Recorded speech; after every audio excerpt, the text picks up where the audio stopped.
My name is Alma, I'm 34, and I live in a minimalist penthouse in downtown Seattle. By day, I'm a lead data architect, which means my entire life revolves around logic patterns and finding the signal in the noise. I build systems. I solve complex problems. I make a very good living doing it. My apartment is clean. My code is clean. My life is ordered. Which is why when my phone lit up at 11:51 p.m., the chaos it brought felt almost violent. It was the family group chat. My hands were stiff from coding. I tapped it open.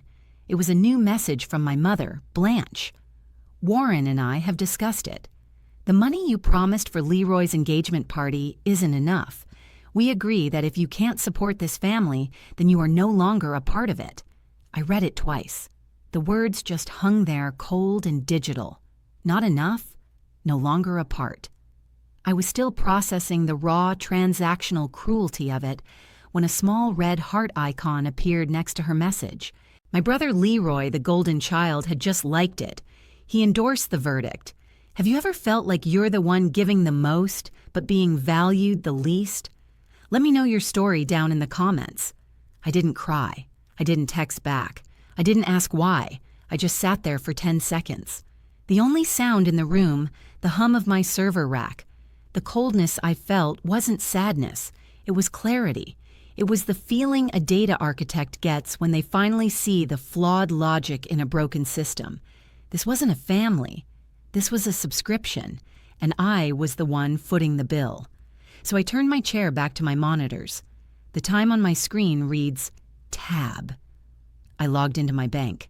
My fingers moved quickly over the keyboard. I navigated to scheduled payments. There it was, Family Support Monthly, the amount $2,000. It was scheduled to go out in 2 days. I clicked Cancel Payment. A small pop-up appeared. Are you sure you want to cancel this recurring payment? I didn't hesitate. I clicked Confirm. 11:55 p.m. I opened my password manager. I went to my Netflix account in the family plan. I clicked Manage Profiles. Leroy, click Delete Profile. Blanche, click Delete Profile. Warren, click Delete Profile. Next, Spotify. Family Premium Plan. Manage Members. Click. Remove Leroy. Click Remove Blanche. Click Remove Warren. Next, the cloud security package I paid for, the one that protected their decaying laptops in their sprawling mortgage to the Hilt Bellevue mansion. Manage Devices. Click. Revoke Access Device 1. Revoke Access Device 2. Revoke Access Device 3. By 12:03 a.m., exactly 12 minutes after they had digitally disowned me, I had digitally severed every tie. I closed my laptop. I didn't feel anger. I didn't feel free. I felt balanced. This wasn't revenge. It was accounting. I poured a glass of water, went to bed, and for the first time in years, I didn't worry about what financial fire I'd have to put out for them in the morning. I woke up at 5 a.m. The sun hadn't even thought about touching the Seattle skyline. I didn't wake up from regret. I woke up from a cold, quiet anger that had finally settled in my bones. It wasn't the hot, messy anger of a fight. It was the sterile, focused anger of a system that has discovered a critical error. I made coffee, sat at my desk, and opened my laptop. I didn't check my phone. I didn't need to. I already knew the storm of missed calls and guilt-tripping texts would be waiting. Instead, I opened a specific file. It was an old Excel spreadsheet buried in a password-protected drive. I'd named it familyledger.xlxs. I called it my scapegoats ledger. It was a file I started when I was 23. It was a list, a balance sheet of what it cost to be the responsible one. I scrolled through the entries, each one a neat clinical line item of my brother's incompetence and my parents' complicity. There it was, 8 years ago, $45,000. A wire transfer to bail out Leroy's first genius idea, a luxury car rental startup that owned no cars. He was 23. I was 26. I just paid off my student loans. That money was my entire savings. I kept scrolling. 6 years ago, $12,000 e-transfer labeled roof repair. I sent it after a panicked call from my mother, Blanche, about the leaks in their Bellevue mansion. Funny, the roof never looked any different afterward. I knew then, But I didn't let myself know that the money just vanished. But those were just the appetizers. The main course was the recurring entry, the one I had just canned 12 hours prior. Monthly family support, $2,000 every single month for 60 consecutive months. 5 years. I did the math in my head, though. I already knew the number, $120,000. $120,000 sent faithfully because they couldn't keep up appearances in their oversized, crumbling house, because my father, Warren, had too much pride to downsize, because my mother insisted that living in Bellevue was non-negotiable for the family's image, all while I lived in a one-bedroom apartment for years, saving every dime. I clicked on the cell at the bottom of the column. I hit the sum function. The total came up glowing in a sterile white font, $177,000. That was the price. That was the cost of being part of this family. And at 11:51 last night, they had looked at that number, looked at everything I had poured into their black hole of a life and told me it wasn't enough. I stared at the number. The anger wasn't hot anymore. It was freezing. It was the clarity of a perfect, undeniable data set. This wasn't a family dispute. This was a default, and I was done being their creditor. Of course, the storm began at 8 a.m., right on schedule. My phone, which I'd left charging on the kitchen island, started to vibrate. It didn't stop. It buzzed across the granite countertop like a trapped insect. I picked it up. 27 notifications. Missed calls from my father, Warren, missed calls from my mother, and texts. I opened the first one. It was from Leroy. Alma, seriously, Mom is crying. Bessie is freaking out. Turn Netflix back on. This is so childish. I read the word childish, and a cold, dry laugh almost escaped me. I, the one who had just been disowned for not funding his party, was being childish. The data was interesting. Before I could archive the message, my phone rang again. This time, the screen flashed with Blanche, my mother. I took a sip of my black coffee. I let it ring twice. Then I answered. I didn't say anything. Alma. Her voice wasn't screaming. It was worse. It was that high, thin, artificial wail she used when she needed to manufacture a crisis. Alma, what did you do? You've ruined everything. I just listened. Leroy's engagement party is in 2 weeks. Bessie's family is expecting. Do you know how this makes us look? You are so selfish. You're selfish. You're ruining this for your brother. After everything we've done for you, you pull this. You just need to add $5,000. That's all we asked. You are. And as her voice spiraled, that familiar pull, the old reflex to fix it, tugged at my gut. The urge to make the noise stop, to be the responsible one. But as I listened to her, something else clicked into place. All my life, I've been the cleaner, the fixer, the emotional flood wall. Saving them meant robbing them of the only lesson that could ever make them change consequences. My silence this time wasn't weakness. It was a decision. Saving them again wouldn't be kindness. It would be enabling. I was done enabling.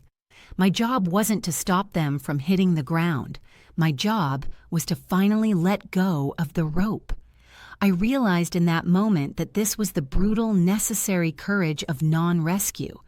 And I don't know what you expect, Alma, but you will call me back and fix this. I brought the phone back to my face. No, I said, and I hung up. I blocked her number, then Warren's, then Leroy's. An hour later, my friend Lena texted me a screenshot. My mother had already taken the fight public. A new Instagram post. A soft focus old photo of her and Leroy heads close together. The caption was pure Blanche. It's so sad when children forget who raised them. Gratitude is a lost art. I looked at the post, then at my scapegoat's ledger, still open on my laptop.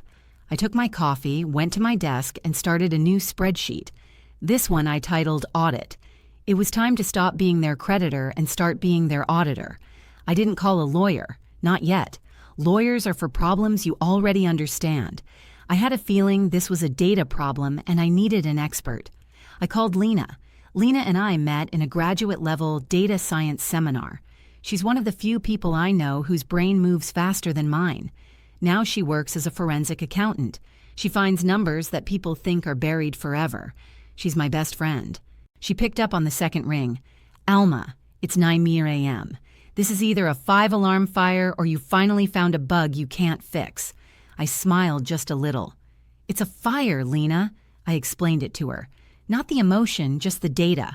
The 11:51 p.m. text, the 12:03 a.m. digital cutoff, the scapegoat's ledger totaling $177,000. She was silent for a long moment. When she finally spoke, her voice was all business. Okay, you've contained the immediate bleed. What do you need from me? I've cut off all voluntary payments, I said, pacing my living room. The city now, bright beneath me. But I'm worried about the involuntary ones. I'm worried about what I've missed. For 5 years, I've been sending them $2,000 a month, no questions asked, trusting it was for the house. Now I'm not so sure. You think you're exposed somewhere else? She said it wasn't a question. I think their system is sloppy, I replied. And sloppy systems have back doors. I need you to run a full audit on me, Lena. Full credit report all 3 bureaus. Check public records, property filings, UCCC liens. I want to know if my name is attached to anything I don't know about. I need to know my full liability. Lena let out a slow whistle. Alma, this is a lot. This isn't just family drama anymore. This is discovery. I know, I said. I'm not calling as your friend. I'm hiring you as my auditor. I'll pay your full rate. Don't be stupid. You're not paying me, she said, and I could hear her typing already. Okay. I'll need your social and a few other things to get started. I can probably have a preliminary report by. Give me 2 days. Thank you, Lena. Don't thank me yet, she said, her voice turning serious. I've seen this before. People who act this entitled. They're usually hiding a much bigger fire than the one they're blowing smoke about. She hung up. I felt a knot of anxiety tighten in my stomach, but it was overshadowed by a cold sense of relief. The audit had begun, and whatever the data showed, I knew I could handle it. Lena called me exactly 48 hours later. It was Friday afternoon. I was in the middle of a code review when her name flashed on my screen.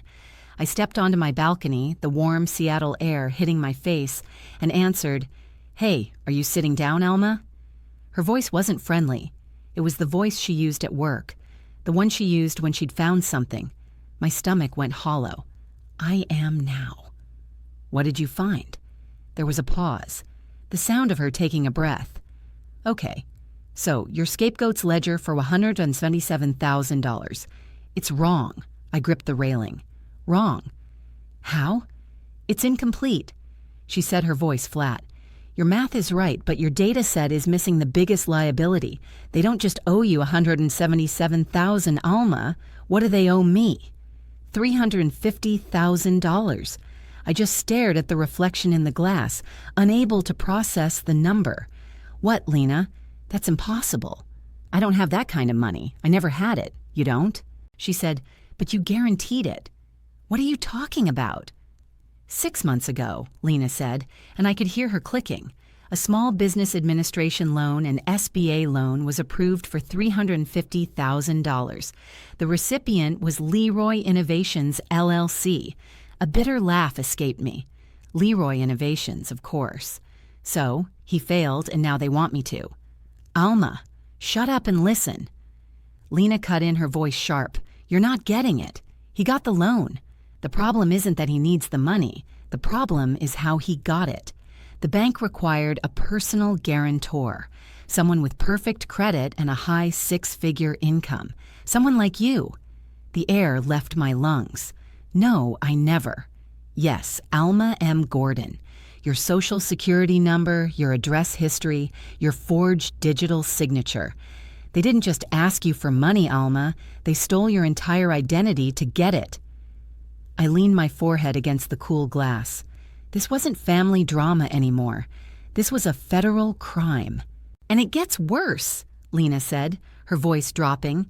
How can it possibly get worse? I was wondering why, she said. $350K is a lot, even for a narcissistic golden boy. So I looked at your mother's accounts, the ones you were paying into. I ran a trace on the outgoing funds from that roof repair money you sent. It wasn't just vanishing, it was being moved. Wire transfers, Alma, large ones, to 3 different online casinos registered in Costa Rica. My blood went cold. The engagement party, the startup, the house. It was all noise. It wasn't for Leroy's startup, I whispered, the pieces clicking into place with horrifying precision. No, Lena said it was to cover Blanche's gambling debts. They ruined your credit and committed identity theft to pay a bookie. I closed my eyes.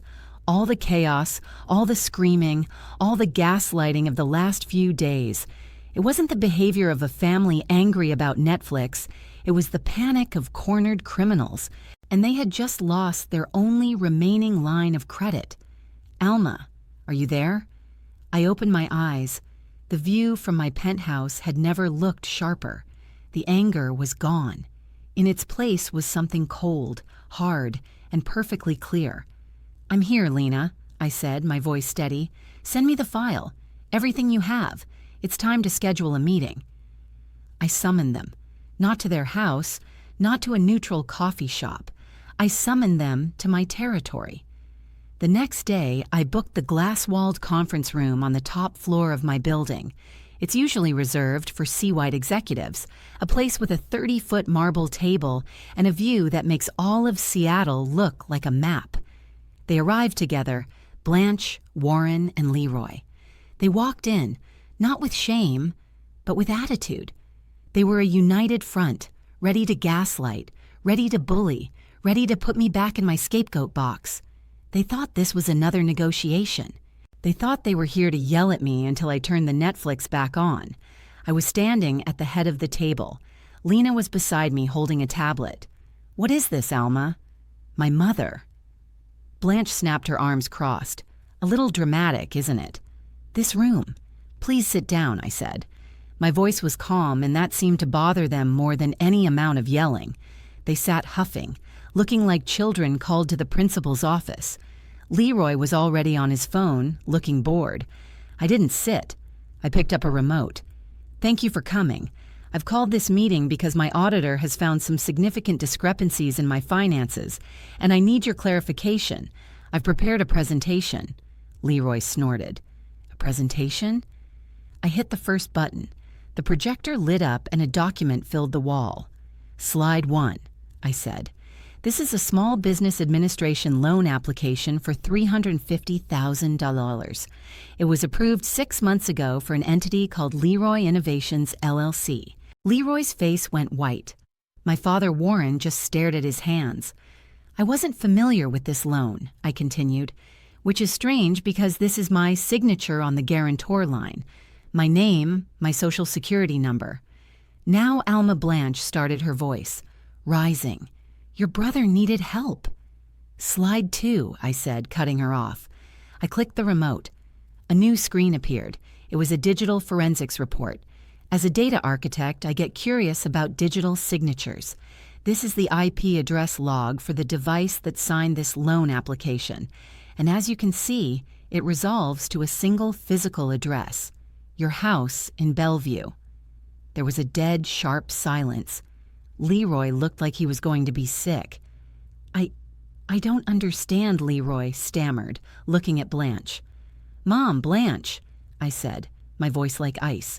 Perhaps you can clarify because I thought this was about Leroy too, but my auditor found this.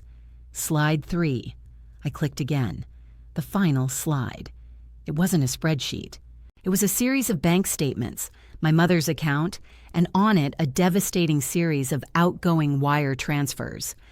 These are the bank records for the account you told me was for roof repairs, I said. But the funds aren't going to a contractor.